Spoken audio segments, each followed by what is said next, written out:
October ಅಲ್ಲಿ ಇವಾಗ ತಾನೇ ರೇಷ್ಮನ್ನು ಹೇಳಿದ್ಲಲ್ಲ ಅಕ್ಟೋಬರ್ ಅಲ್ಲಿ ಬರ್ತಾ ಇದೆ. ಏನ್ ಬರ್ತಾ ಇದೆ ಅಂದ್ರು? ಸಿನಿಮಾ ಬರ್ತಾ ಇದೆ. ಸಿನಿಮಾದ ಏನ್ ಬರ್ತಾ ಇದೆ ಅಂದ್ರು? ಬರೀ ಇಂತದೇ.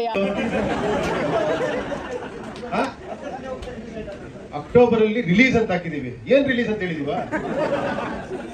ಸರ್ ಮತ್ತೆ ಕಾಗೆ ಆಗ್ತಾ ಇದ್ದಾರೆ.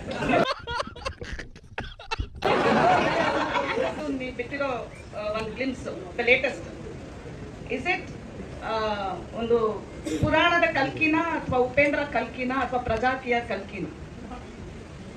ಕಲ್ಕಿ ಅಂತ ಫಿಕ್ಸ್ ಆಗ್ಬಿಟ್ಟಿದ್ದೀರಾ ನೀವು? ಇದು ಆಕ್ಚುಲಿ ಚೆನ್ನಾಗಿ ನನಗೆ ಅನ್ಸ್ದಾಗ I wanted to ask you, I wanted ನಿಮಗೆ ಅನ್ನಿಸ್ತಿದೆ ಅಂದ್ರು ಸೈಕಲಾಜಿಕಲ್ ಕಲ್ಕಿ. ಈಗ ಮೈಥಾಲಜಿಕಲ್ ಕಲ್ಕಿ ನೋಡಿದಿರಾ? ಆಲ್ರೆಡಿ ನೋಡಿದ್ರಲ್ವಾ? ತೆಲುಗು ಬಂತಲ್ಲ, ಅದು ಮೈಥಾಲಜಿಕಲ್ ಕಲ್ಕಿ. ಇದು ಲಾಜಿಕಲ್ ಸೈಕಲಾಜಿಕಲ್ ಕಲ್ಕಿ. ಅದೇನ್ ಮಾತಂತ ಹೇಳಿದ್ರಿ ಸರ್ ನೀವು? Really hats off sir, hats off.